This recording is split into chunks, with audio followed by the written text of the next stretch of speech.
Olá, sejam bem-vindos ao podcast One Health da Veterinária Atual. O meu nome é Joana Vieira, diretora editorial da revista Veterinária Atual. Este episódio é dedicado ao luto por animais de companhia e ao peso da comunicação das más notícias na saúde mental dos médicos veterinários. Para se juntar à conversa, convidei a Liliana Martins, médica veterinária com atuação em Oncologia e Medicina Interna. Olá, Liliana. Olá, Joana. Olá, seja bem-vinda. E Vanessa Bulcão, psicóloga, a frequentar mestrado em Psicologia Clínica da Saúde na Universidade da Maia, na linha de investigação de saúde psicológica em profissionais de medicina veterinária em Portugal. Olá, Vanessa. Olá, Liliana. Olá, Joana. Olá. Olá. Sabemos que os médicos veterinários estão sujeitos a condições particulares, são constantemente confrontados com decisões difíceis e com a necessidade de transmitir mais notícias aos tutores. Sabemos também que a carga de trabalho, aliada a este desgaste emocional, pode ter consequências ao nível da saúde mental, com elevado grau de exaustão ou burnout. E por isso mesmo vamos analisar todas estas questões, perceber como as equipas veterinárias lidam com este desafio, como se preparam e, no fundo, pretendemos também falar sobre as melhores estratégias para amenizar este impacto no seu dia-a-dia de trabalho. Começo então pela Liliana Martins. Como já referi, é médica veterinária e desde 2003 trabalha no Hospital Veterinário de Animais de Companhia da Universidade do Porto, nas áreas de Oncologia e Medicina Interna, que, como sabemos, apresentam elevadas taxas de mortalidade. E gostaria de começar por lhe perguntar como se lida diariamente com isto e, habitualmente, como é que descreve o seu dia-a-dia de trabalho? É verdade, Joana, são áreas de trabalho intenso e sempre com uma carga emocional pesada. Não é fácil, portanto eu faço oncologia, medicina interna, faço ecografia, atendo muitos animais geriátricos, portanto associado a isto, nomeadamente na área da oncologia, se há 15 anos um dos piores tumores, por exemplo, é o linfoma no cão, se há 15 anos todos os cães em que se diagnosticava linfoma, regra geral, tinham 10, 12, 15 anos, hoje em dia nós diagnosticamos linfoma em cães de 4 anos. Há situações daquelas em que na consulta levezinha de rotina, o cão vinha para uma consulta geral, vacinação, se calhar desparasitação, assintomático, e de repente no exame físico tem gânglios grandes e faz-se uma citologia, percebe-se que é linfoma e depois é preciso comunicar e fazer a família interiorizar que por muito que façamos, por muitas estratégias de quimioterapia que utilizemos, vai chegar o dia em que não teremos mais nada para oferecer e o dia não é daqui a X anos, como às vezes na medicina humana já é suficientemente mau, mas acontece. Não há forma fácil, e se houver, vai a Vanessa ter que nos orientar, não há forma fácil de fazer interiorizar este tipo de informação, principalmente quando as pessoas não estão a contar e é um animal jovem, daqueles que ainda não têm o dever cumprido, como nós costumamos dizer. Como eu costumo muito utilizar esta frase naquelas insuficiências renais crónicas terminais, quando começam a perder qualidade de vida, ou de facto nos velhinhos com doença oncológica começam a perder qualidade de vida. Eu costumo sempre, no meio da conversa, com o contexto todo, do ambiente tranquilo e de mais privacidade e de cuidado na linguagem, etc., acabo sempre por dizer que eles têm longevidade menor que nós e é um velhinho, é idoso, está feliz e tem dever cumprido. Agora, quando nos surgem estas situações de 4, 5 anos, nós temos que respirar fundo e equilibrar-nos antes de começar a orientar uma conversa destas, não é fácil. É de facto um desgaste psicológico muito grande. Apesar de fazer muita oncologia, não é só na oncologia que nós passamos às vezes pelo sufoco, eu diria assim, não é? De ter que discutir com os tutores notícias menos boas. Eu dou-lhe um caso banal da diabetes. Exato. Quantas vezes, eu costumo dizer aliás em consulta, até nas consultas de rotina iniciais de animais jovens, às vezes eu insisto muito e os alunos às vezes até se riem, insisto muito em prevenir a obesidade, cuidado principalmente no gato, depois para o emagrecer é quase impossível, etc, etc. Não é pela obesidade em si, é porque a obesidade está associada a um risco muito doenças, maior claro. de diabetes. E eu costumo dizer que diabetes é das piores patologias para termos no nosso animal de companhia. É uma coisa que exige monitorização constante, injeções, que nem todos os animais toleram injeções diárias, andar atrás dele para ver urina, andar a garantir que ele come para poder tomar a injeção, etc. E quantas vezes nos aparece quem? A senhora velhinha que vive sozinha, com o gatinho que também já é velhinho, ou com o canichezinho que também já é velhinho, com diabetes.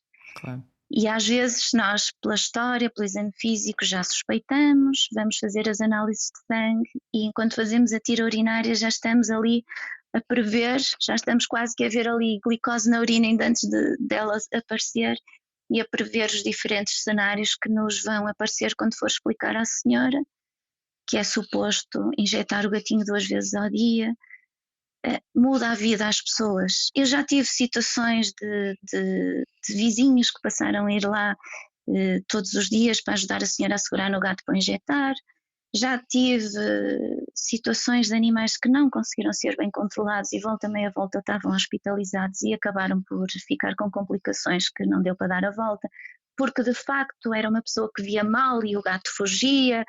Às vezes são caniches velhotes e que se tornam agressivos. Já tive uma situação muito feliz em que o caniche ficar diabético foi no fundo da gota d'água para a senhora que vivia sozinha ir morar com o caniche para a casa dos filhos.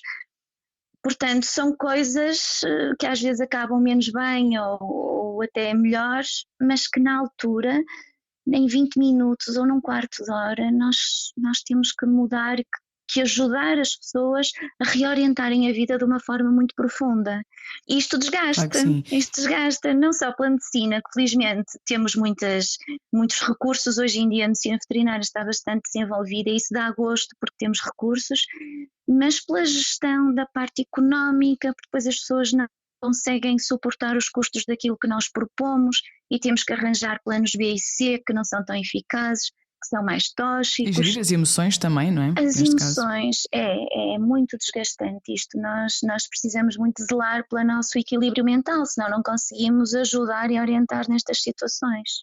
E quando o desfecho não é aquele que se esperava, ou pelo menos aquele para o qual a equipa veterinária trabalhou para que acontecesse, aprende-se a lidar com isso, Liliana? Eu sei que já tem 20 anos de prática clínica, mas estas situações acredito que ainda hoje acabam por gerar se calhar frustração. Fale-me sobre isso. Muita frustração, muito. Às vezes a surpresa, o inesperado ainda custa mais, custa-nos a nós muito a interiorizar e então a ter o equilíbrio suficiente para apoiar a família nestas situações, a família do animal, é muito difícil e muito complicado.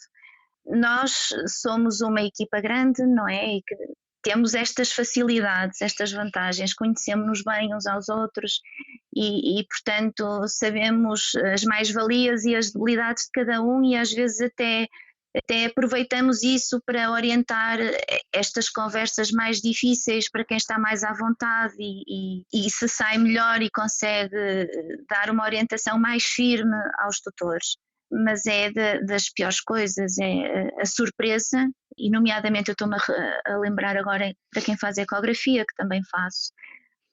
Eu já tive situações em que em teoria seria uma ecografia geriátrica de rotina para ver se está tudo bem no cãozinho velhinho, e logo se pousa a sonda da ecografia vemos tumores no baço roturados. Coisas que não são curáveis, que pode ir de imediato para o bloco, mas se for à radiografia já está metastasizado e portanto temos que chamar a família a um consultório, eventualmente até ir à ecografia, mostrar-lhes e fazer-lhes entender o que estamos a ver, as imagens das coisas roturadas, a incapacidade cirúrgica, a incapacidade de quimioterapia e assim de quem ia de forma leviana e ligeira fazer uma rotina, uma profilaxia, garantir que está tudo bem, fica a saber que está tudo mal, não é? Ia mesmo referir isso, porque reparei que a Liliana há pouco estava a referir que dentro das próprias equipas acabam por identificar aquele profissional que possivelmente poderá ter mais jeito, passa a expressão, ou que tenha uma maior aptidão em comunicar este tipo de situações, e iria perguntar precisamente isso. Portanto, no momento de comunicar as más notícias, conta muita experiência ou as chamadas também soft skills do médico veterinário? De todo, Joana, completamente. As soft skills são, aliás, eu como tenho a dupla função de ter alunos, constantemente os finalistas, não é? São coisas que depois nós, entre nós e equipa, comentamos, porque lhes temos também de dar avaliações, etc. A diferença tão grande, a dificuldade e a facilidade que têm, ora uns, ora outros. As soft skills fazem toda a diferença nisto, não é? E são coisas que não são aprendidas facilmente, são um bocadinho características intrínsecas que depois podem ser mais ou menos trabalhadas. Mas de todo são coisas difíceis de contornar. Nós não temos ainda nos nossos currículos aptidões e essas competências para isto, não. Honestamente, eu acho que faz falta, duvido que venha a ser integrado enquanto houver esta rigidez, não é? Temos que criar um bocadinho nos planos curriculares, um bocadinho mais de flexibilidade. Era precisamente isso que eu iria perguntar, Liliana. Como é que, de forma é que estas questões, estas soft skills, esta preparação para a comunicação, digamos assim, se considera, ou de que forma é que isto é contemplado nos cursos superiores da medicina veterinária? Ainda não é, certo? Não é, Joana. Eu falo-lhe pelo Porto, os nossos alunos treinam e mostram o que sabem e ficam a perceber aquilo que lhes faz falta em termos de soft skills e capacidade de comunicar nestas alturas. Quando estão no 5º ano connosco no hospital, nós tentamos, no nosso curso temos noção daquilo do currículo deles e do que eles aprendem e das lacunas, e portanto temos de facto especial atenção às lacunas e tentamos expô-los um bocadinho mais, treiná-los sempre com o devido cuidado de estarmos a falar com situações difíceis e com tutores reais e pacientes reais. E, portanto, às vezes, pela família e pelos pacientes, precisamos sempre um bocadinho de maior privacidade para as pessoas poderem decidir e confessar o porquê sim, o porquê não e tudo mais. Mas, honestamente, eu acho que faz muita falta. Aquilo que eu acho que a Vanessa responderá melhor que eu, há de haver ferramentas e estratégias que nos ajudem e que nos orientem a lidar melhor com estas situações. E é precisamente sobre essas ferramentas que vamos falar mais à frente também. Exato. Agora eu acho que de facto treinar e adaptar e melhorar as soft skills não chega a nível da faculdade. Eu acho que nós temos que implementar, nós Portugal, sistema de educação, tem que pensar em mudar um bocadinho, já desde o ensino básico, treinar um bocadinho mais estas coisas e deixar de ser tão exato e tão rigoroso no ensino sem prestar atenção um bocadinho às características intrínsecas e desenvolvê-las um bocadinho. Claro.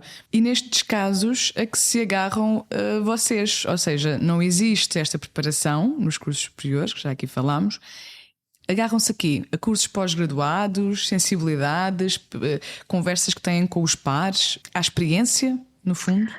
A experiência, sem dúvida, porque nós, na nossa atividade profissional, o tempo não nos sobra, não é? Em medicina interna de animais de companhia, o trabalho não termina quando acabamos as consultas, não é? Portanto, depois há os telefonemas a fazer, os resultados a comunicar, coisas a preparar para o dia seguinte. Portanto, acima de tudo, e para pena nossa, porque é assim que funcionamos no nosso país, não é? O tempo para formação é muito pouco e, portanto, acabamos por ficar muito agarrados à experiência, às soft skills de cada um, à dinâmica entre os grupos, entre a equipa, não é? E ao que aprendemos juntos quando discutimos casos, etc. Mas é evidente, e isto nós conseguimos cada vez mais incutir nos nossos alunos e alertá-los que é preciso aproveitar isso cedo para não caírem às vezes no ritmo alucinante que é o dia-a-dia da veterinária em que não sobra tempo para nada. Há formações, não é, paralelas, há pós-graduações, há cada vez mais oferta formativa que não a da faculdade. Nestas áreas, não é? Nestas áreas. E é preciso aproveitá-la porque faz toda a diferença conseguir gerir bem estas coisas numa equipa clínica. Podemos dizer então que a comunicação empática, digamos assim, destas más notícias aos tutores dos animais deveria ser vista então como uma obrigação ética, no fundo, uma competência clínica fundamental no sucesso de qualquer campo, não é? De qualquer equipa veterinária. É fundamental, Joana. É uma daquelas fases do contacto com o tutor que marcam e que define se aquele tutor vai ser nosso toda a vida ou se teve tão má experiência e no meio daquilo não teve nada que o marcasse pela positiva, que depois de resolvido isto não vai para outro campo. É uma situação, as situações terminais, aliás, nós costumamos inclusive mostrar aos alunos, não é? É frequente, na semana depois de aqueles casos crónicos, nós recebermos um e-mail ou uma visita do tutor ou de uma pessoa próxima do tutor a agradecer o acompanhamento que demos nas últimas semanas e principalmente no momento da despedida. E, portanto, isso é um feedback positivo para nós e com grande frequência mostramos até esses e-mails aos alunos para eles perceberem a importância de dedicar tempo e organização a esses momentos, porque além de ser um feedback positivo para nós, fideliza o tutor ao hospital. Claro que sim. E todo este processo, aquilo que me está a descrever, não é? Porque de facto isto parece algo que flui naturalmente e com certeza que há de fluir, especialmente agora já depois de 20 anos de profissão, mas tudo isto acaba por... é preciso, são necessárias ferramentas no fundo, não é? Para conseguir chegar a este ponto e conseguir ter esta capacidade de perceber a importância deste diálogo e da forma como comunica com os tutores.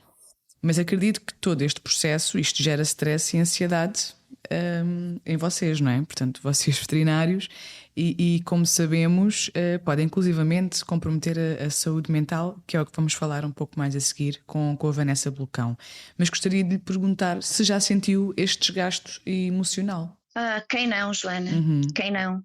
Por várias vezes e eu diria que stress e desgaste é diário porque a simples corrida contra o tempo, por exemplo, qualquer local trabalha por agendamentos, não é?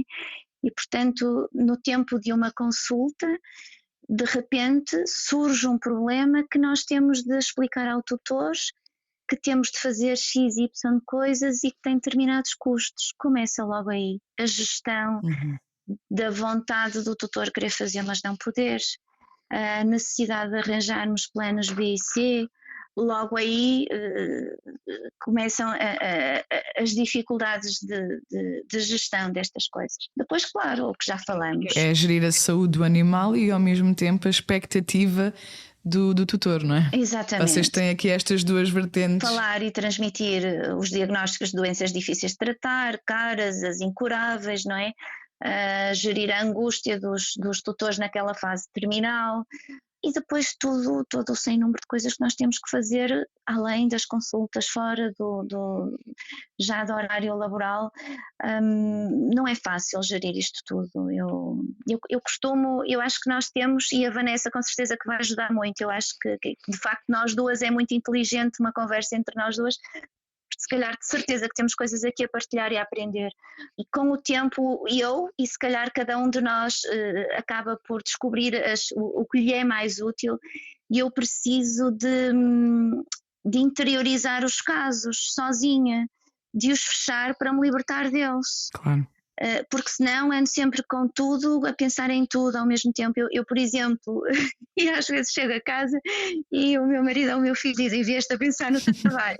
Eu, graças a Deus, apanho muito trânsito pelo caminho e então no trânsito penso. E dá para processar isso tudo no trânsito antes de chegar a casa, não é? Claramente, eu não sei se lhe posso chamar fazer o luto, fazer o reset, não sei, mas eu gosto de recapitular aquelas situações emocionalmente pesadas, quer seja por gerir custos, gerir emoções, gerir eutanásia, gerir coisas difíceis de a senhora idosa que não pode ir arranjar alguém e chamar a família, essas coisas todas. Eu gosto de recapitular, de perceber que fiz o que tinha de ser feito, que dei várias hipóteses às pessoas, que decidiram bem informadas e, portanto, tenho o meu dever cumprido e fiz o melhor possível e fechar. Mas eu tenho mesmo necessidade de fazer isto com frequência, porque senão Se calhar, se não, já estaria em burnout. Entra nesse com ciclo e é mais certeza. complicado. É verdade, é Claro, verdade. mas é bom também ter essa noção e de conseguir ter essa estratégia, não é? Também para se puxar um bocadinho à terra, digamos assim. Eu agora passo a palavra à Vanessa Bulcão, que é luso-brasileira, licenciada em Psicologia em Portugal, prestou serviço de consultoria em clínicas veterinárias no Brasil, na área da educação emocional, para médicos veterinários, na preparação, no fundo, também para estas más notícias que estamos aqui a falar, e fez também atendimento de tutores enlutados pela perda de animais. E gostaria que começasse precisamente por falar um pouco sobre o seu percurso nesta área, Vanessa, e porque é que escolheu o setor veterinário. Bom, vou começar então pela última pergunta, né, que é por que a veterinária? Eu sempre tive muitos animais desde pequena, sempre tive um contato muito constante e amoroso com estes animais, e ao longo da minha vida eu estabeleci muitas amizades com veterinários do Brasil, e de modo que essas veterinárias são as minhas melhores amigas, pessoas que viraram minhas amigas. Num dado momento eu tive uma clínica veterinária com uma sócia veterinária, e como que eu vou fazer esse atendimento, né? Eu vi que as veterinárias, eu andava muito nesses ambientes e vi algumas questões assim que eram frequentes e que a psicologia poderia ajudar. Então eu comecei numa clínica de uma veterinária amiga, fazer um piloto desse projeto que eu fiz em outras clínicas. O que consistia isso, né? Eu chegava, eu fazia o diagnóstico, né, desse ambiente de trabalho, conversava com todos os a equipa toda da veterinária, inclusive lá no Brasil nós não temos enfermeiros veterinários, nós temos auxiliares veterinários, inclusive com o pessoal de recepção, pessoal da limpeza, todo o ambiente de trabalho. E a partir disso eu elencava alguns pontos críticos dessa dinâmica laboral, né, de cada clínica. Eu fazia um planejamento. Dentro desse planejamento, a gente criava uns POPs, que são procedimentos operacionais padrão, né? Que é como atender o cliente, como dar más notícias, como lidar com luto, como lidar... Várias questões, né? Conforme cada clínica veterinária diferia, né? Com certeza. Nas questões, porque tinha umas que não precisavam de algumas questões e outras precisavam. E a partir disso, o que eu identifiquei, né? Como vocês falaram, soft skills, eu sempre usava que era o VET skills, né? Eu usava o nome VET skills, de veterinários skills, né? Então, o que eu identifiquei? Que a literacia em saúde mental, em saúde, né, mental, e em saúde também física, né, que os veterinários, eles se valiam muito dessas informações, tal como luto, saber qual os procedimentos de luto, quais as fases de luto, o que é o luto, o que é o apego, né? Na psicologia nós temos uma linha de estudo chamada apego, né? Nós estudávamos apego, e aí, de fato, que os médicos veterinários, era muito fácil, assim, trabalhar com essas questões, porque eu identifiquei que todos eles, e como a doutora Liliana falou, os veterinários, eles têm dentro de si o que fazer, né? Mas não como fazer. Claro. Porque é uma profissão de cuidado, de acolhimento e uma profissão que salva. É uma profissão amorosa por si só. Então, eles têm dentro de si, mas eles não sabem como fazer. E a gente estruturando através de um projeto desses procedimentos operacionais padrão, a gente conseguiria sistematizar o atendimento. Atenção, a gente não robotizava nada. Era tudo humanizado, né?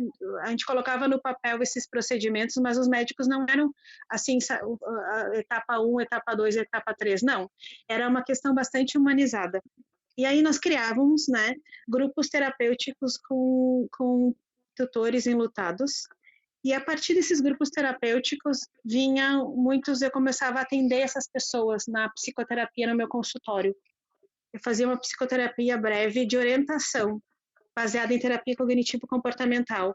Eram alguns encontros de 6 a 10 encontros que eu orientava fazendo, é como se fosse um coaching de luto, né? E aí, mas vou elencar aqui para vocês umas questões que nós criamos que foi bastante interessante, que foi a sala de conforto. Numa clínica veterinária tinha uma sala de conforto que levavam esse ambiente, eram levados os tutores para dar más notícias, né, para conversar sobre tratamento de doenças crônicas incuráveis, né? Então era a sala de conforto. Também criamos em outras clínicas veterinárias, tipo, alguns presentes a morte do animal, né? Como a gente enviava flores ou cartões para os clientes. Até numa clínica veterinária nós pegávamos, foi bem interessante que a gente pegou uma caixa rasa e colocamos tipo uma massa que era maleável. Após a morte desse animal, a gente tirava a impressão da patinha dele nessa massa e depois ela secava e ficava como se fosse uma digital desse animal. A gente embrulhava numa caixa muito bonita, assim, com uma carta como se fosse o animal se despedindo daquele tutor, né? Também fazíamos caixinhas de cinzas, né? E tudo isso era conforme a disponibilidade da clínica veterinária. E da necessidade do tutor, não é? Claro. Exatamente, da necessidade do tutor e que aquela clínica veterinária estava disponível a fazer, né? Cada clínica é diferente, mas o que foi em comum em todas? É os procedimentos operacionais, né? E a literacia, que eu fazia cursos para os veterinários explicando o que é o luto, as reações de luto, educação emocional, compaixão, empatia, saúde psicológica, as principais perturbações mentais que todos nós temos, né? Ansiedade, depressão, fobia, transtorno pós-traumático que alguns veterinários desenvolviam, né? De tanto ver o trauma, assim, a fadiga da compaixão, sofrimento moral e etc. Atualmente a Vanessa reside em Portugal e propôs uma linha de pesquisa na área da saúde psicológica em profissionais de medicina veterinária, não é? Que até ao momento, tanto quanto sabemos, pelo menos ainda não existia nenhuma em Portugal.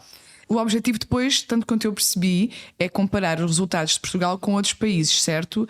Como é que está a ser feito este estudo? Fala-me o que é que pretende com este estudo, Vanessa. Pois bem, então eu faço mestrado, sou mestrando na Universidade da Maia, e eu descobri que na Universidade da Maia tinha uma linha de pesquisa que era com animais, saúde emocional dos tutores e animais, né? Então, o que pesquisavam? Pesquisavam os seres humanos e o que de benefício os animais traziam para a vida humana. E aí eu propus completamente o oposto, estudar os veterinários, né? A saúde mental destes veterinários e como ela está para poder atender esses humanos. Daí não existia essa linha, então a professora, a minha orientadora, pediu permissão para a reitoria ou para as instâncias maiores da universidade para se criar uma nova linha para poder abarcar esse meu estudo. Então foi feito isso, foi criada uma linha na Universidade da Maia sobre a saúde psicológica dos profissionais de medicina veterinária. Uhum. Eu me propus não estudar só os veterinários, mas também os enfermeiros veterinários. As equipas no todo, não é? Uhum. Eu gostaria de expandir mais para uma equipa, mas aí a minha professora pediu para mim fazer isso no meu doutorado, que ela me convidou para fazer o doutorado nessa linha. Ok. Então eu não senão ficaria muito longa essa minha pesquisa se eu expandisse para toda a equipa, né? Então é só os enfermeiros e os veterinários. Exatamente. Eu aplico grandes instrumentos, um instrumento que é o instrumento de riscos psicossociais e um instrumento para mensurar a ideação suicida e outro instrumento para mensurar a sintomatologia depressiva nesses profissionais. O resultado disso eu vou comparar com alguns estudos de vários países, né, ao redor do mundo, que tem estudos parecidos com o meu, mas não de todo, porque a enfermaria, o enfermeiro veterinário é uma categoria profissional com muito poucos estudos internacionais, e em Portugal nenhum neste quesito assim de sintomatologia depressiva não existe em Portugal. Então o que eu fiz? Só para terminar, eu consegui apoio, parceria pela Associação de Enfermeiros Veterinários, a Ordem dos Médicos Veterinários e o Sindicato Nacional de Médicos Veterinários, que estão me ajudando na divulgação, né, do estudo. A revista Veterinária Atual também, que publicou, né, o estudo. E assim, a gente está à espera, né, de um grande número de profissionais para responder o questionário. Como é que está a ser recebido este estudo pelos profissionais que residem em território português, não é? Porque é esse o universo do estudo. Como é que tem sido recebido, então, este estudo? Eu não tenho muito retorno dos veterinários, né? Mas eu fui recebida muito bem porque todos os órgãos, assim, a Ordem dos Veterinários, a Associação de Enfermeiros Veterinários, e o Sindicato Nacional aceitaram o estudo, leram o projeto, gostaram, né, acharam pertinente, então aceitaram. E divulgaram com os seus membros, não é? O sindicato não começou ainda porque ele está envolvido agora na questão da radiografia, do raio-x, né, que eu não sei dizer. Porque do licenciamento radiológico. Exato. Exatamente. Então, falaram que após isso, agora em julho, eles vão enviar e-mails para todos os seus membros para ajudar. Muito bem. Então, assim eu consigo identificar que tem uma ajuda, né, que os profissionais estão recebendo bem, porque esses órgãos estão, né, ajudando. E depois nós também queremos, lá está, receber os resultados em primeira mão para podermos, obviamente, para podermos divulgá-los. Fica à espera, Vanessa. A doutora Liliana já respondeu o meu questionário, doutora Liliana. Vou enviar para a senhora. Pois tem que enviar. Tem de ir à Veterinária Atual, que nós temos lá uma notícia sobre o assunto. É só ir lá ao site da Veterinária Atual. Mas retomando, Vanessa, da sua experiência no Brasil com o serviço de consultoria que prestava nas clínicas veterinárias, o que pode dizer sobre a realidade brasileira? Encontram-se os veterinários preparados para lidar com estas más notícias? 2 momentos, né? Primeiro, a gente muda o país, mas não muda a problemática, né? A doutora Liliana falou muito bem, né, que é uma preocupação constante da profissão. Ela trouxe para a gente dados, falou como mobiliza essas informações, as más notícias, a eutanásia, essas questões assim particulares da medicina veterinária, como no Brasil também, né? No Brasil, eu acredito que esteja um pouco mais assim, não aberto, não seria o nome aberto, porque eu acredito que aqui também está aberto, e a fala da doutora Liliana asseverou isso, né, que está aberto. Claro. Mas que existem mais práticas, né, como por exemplo, há mais psicólogos especializados em luto de perda de animais, né. Tem a doutora Joelma, que é uma pessoa muito conhecida no Brasil, que já deu cursos aqui em Portugal, inclusive. E tem essas clínicas veterinárias que o Brasil é muito grande. Eu trabalhei no Rio Grande do Sul, que é um estado fronteiriço com a Argentina e Uruguai. No resto do Brasil tem algumas pessoas que estão fazendo algumas iniciativas em redes sociais sobre essa temática.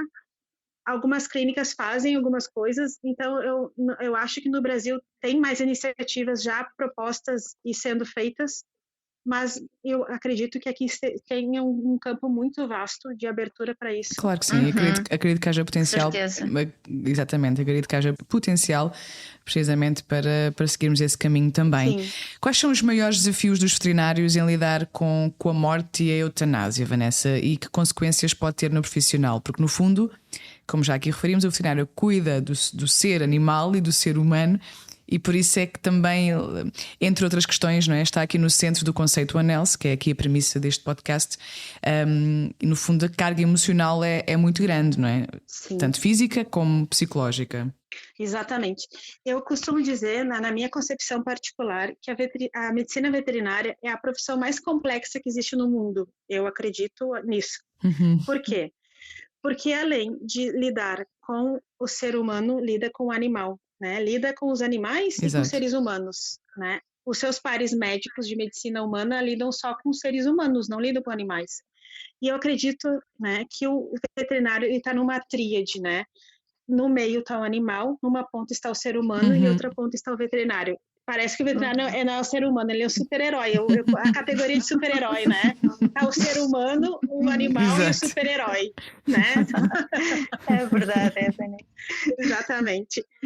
Então, ele tem que, apesar dele fazer tudo, ele faz tudo. Ele é o único médico da saúde que vê trauma, abuso, violência, abandono, casos terminais, eutanásia, tudo ao mesmo tempo. Claro que não existem especialidades na medicina veterinária, mas a medicina humana é muito mais departamentalizada. Tem o médico cardiologista, tem o médico urologista, mas o veterinário, ele vê tudo isso ao mesmo tempo. Ele tem que gerir a clínica, ele tem que lidar com as más notícias, com os funcionários, com o trabalho, sendo que o risco psicossocial maior é a carga horária de trabalho, né? Então, falando isso, o médico veterinário, ele é uma pessoa que tem que se desenvolver em 3, 4 pessoas em amplitudes maiores. Então, eu acredito que essa questão fixa que tu me perguntou, que é da eutanásia e da morte, que é um dos riscos psicossociais, né, que são exclusivos da medicina, tem impacto muito grande por duas questões. Primeiro, pela habituação da morte, né?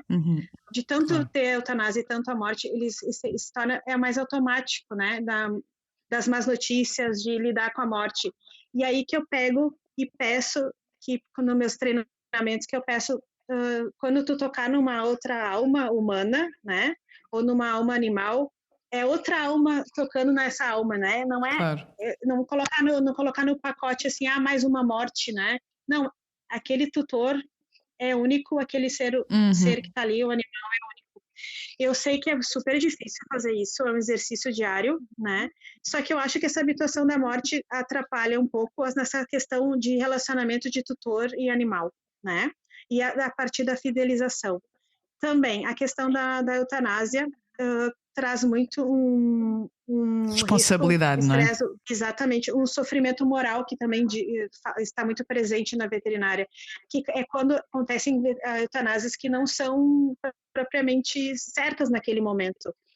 Muitos tutores não querem continuar com o tratamento e o médico, mesmo sabendo que tem tratamento, tem que fazer a eutanásia, porque aquele tutor não quer, né? E o médico não pode ficar com aquele animal ali na sua clínica para continuar o tratamento, né? Então, isso aí que também cria uma questão que está na literatura bem documentada, que é o sofrimento moral do médico veterinário, que é um precursor, um fator de risco para ideação suicida, para depressão, para esgotamento, para burnout, né? E a questão, as questões que a doutora Liliana falou muito bem, que ela chega em casa e ela não sabe dizer o nome do que ela faz, mas ela pensa ela pensa naquele dia dela, ela tenta ver o que aconteceu no trabalho, ela está fazendo um autocuidado, na verdade, né? Ela tá conseguindo colocar uma válvula de escape para toda aquela pressão. Né? De facto, eu sinto que me faz bem, sim. Exatamente, está praticando um autocuidado com você, né? Na verdade. Então, seria isso, acho que os desafios dos veterinários em lidar com a morte e a eutanásia é a questão de saber exatamente, se autoconhecer, né? E saber o que atrapalha, o que contribui, e também saber a questão assim do luto, o que o luto interfere, porque o veterinário também sofre do luto, né? Claro. Tem alguns pacientes que morrem, que são muito queridos por eles, que cria-se um vínculo muito forte, e o veterinário também padece de luto, ele sofre também por isso, né? Então é uma questão muito complexa. Claramente. Exatamente. E a eutanásia, tem um estudo, né, que eu não vou saber dizer para vocês agora, mas enquanto o médico humano perde mais ou menos uns 20 ou 30 de emergência, né? 20 ou 30 pacientes, que eu acho que já está muito super estimado, o veterinário ao longo do ano perde, assim, numa emergência, perde 40, 50. Uma escala diferente, claro. Exatamente. A questão da eutanásia é a única profissão que pode, eticamente e legalmente, fazer, apesar de alguns países não ser aceito, né? Mas ao longo de todos os países, a maioria dos países é aceito, é a única profissão que faz a eutanásia, então é um fator de sofrimento. Acrescido, lá está. Vamos falar agora vamos terminar isto de uma forma um pouco mais animada, e para terminar precisamente, Vanessa, como profissional da área, queria que me dissesse assim que estratégias no fundo propõe para que os veterinários consigam lidar de forma menos dolorosa com estes desafios, ou pelo menos que comprometa num menor grau a sua saúde mental. Tá bem, mas antes de começar eu queria dizer que eu não vejo só essas coisas, essas questões assim negativas, né? Claro. Neste momento eu estou estudando essas questões, né? Mas tem as questões positivas que são muito maiores na medicina veterinária, que é uma profissão maravilhosa, eu sou super fã dos veterinários, super heróis. Eu também. É, verdade. Eles lidam com os animais e com o meio ambiente, com os humanos, então o conceito de uma só saúde nós precisamos muito dos veterinários, e os veterinários precisam estar bem para poder nos ajudar. Então, o que eu indicaria, né? Eu sempre falo que são os 3 As, né? Então, é autoconhecimento, autocompaixão e autocuidado. O que é autoconhecimento? É tu saber os teus 2 Fs, que são quais são as tuas fortalezas e quais são as tuas fraquezas. É muito abcedário. Como, Liliana? Não entendi. Muito abcedário, gostei. Os 3 As e os 2 Fs. Para não esquecer. É porque é uma maneira rápida de... Exatamente. É verdade, a gente tem coisas menos boas e mais boas dentro de nós, né? Depois que a gente descobrir isso, a gente faz a autocompaixão. É ser compassivo com aquelas coisas ruins que a gente tem dentro da gente.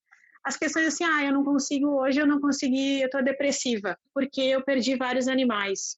A aceitar isso de uma maneira compassiva, de uma maneira presente, de uma maneira carinhosa, né? De ter autocompaixão, não só com os outros, com os animais e com os tutores, a compaixão, a empatia, a compaixão, mas consigo próprio. Claro que sim. Né? Depois disso tudo, a gente faz o autocuidado. Quais estratégias de autocuidado? Aí são várias, né? Eu ficaria aqui muitas horas a falar. O exercício físico, meditação. Não tenho tempo. Não tenho tempo de 10 minutinhos para fazer atenção plena, mindfulness, que é uma prática bastante, prática em evidência, com bastante retorno em evidências científicas. A respiração diafragmática, a respiração para aliviar o estresse, numa hora de taquicardia ou de pânico, tem algumas respirações que cessa na hora esse desconforto. Conversar com meus colegas, ter mais relações extra-trabalho. A doutora Liliana falou que ela conversa muito com a equipe, que a equipe é unida. Isso é um fator de proteção, isso é um autocuidado, né? Por isso que eu digo, né, doutora Liliana, os veterinários sabem, né, dentro de si o que fazer, mas como fazer? Daí por isso que daí vem os psicólogos e ajudam, faz o 3As, descobre teus 2 Fs, e por aí vai. Eu falei muito por cima, né? Mas eu poderia falar, mas é claro que nos cursos e assim, essas questões são mais aprofundadas, mas basicamente é isso, se conhecer, depois se aceitar e depois se ajudar. Então são os 3A: autoconhecimento, autocompaixão e autocuidado. Muito bem, Vanessa, teríamos aqui conversa para mais meia hora, mas já estamos aqui. Muito assertiva. Muito assertiva, exatamente. Não, mas acho que vai justificar um artigo mais aprofundado sobre o assunto e não quero perdê-las de todo, precisamente. Já tinha comentado isto com vocês, temos de fazer mais coisas aqui no âmbito desta temática. Terminamos assim este episódio do podcast One Health de Veterinária Atual. Muito obrigada, Liliana e Vanessa, pelo esclarecimento e por terem trazido este tema que tem estado cada vez mais na ordem do dia e que é cada vez mais importante trazer para cima da mesa também, com a ambição de melhorar o dia-a-dia das equipas veterinárias para que cumpram o seu propósito e sejam também mais felizes no exercício da sua profissão, com a responsabilidade não só de cuidar dos animais e inevitavelmente dos seus tutores também. Agradeço a todos os que nos acompanharam desse lado. Esperamos por si no próximo episódio. Até lá, acompanhe a Veterinária Atual através do site, das redes sociais e da revista em papel. Podem seguir o podcast na plataforma que vos for mais conveniente: Spotify, Google Podcasts ou Apple Podcasts. Muito obrigada e até ao próximo episódio.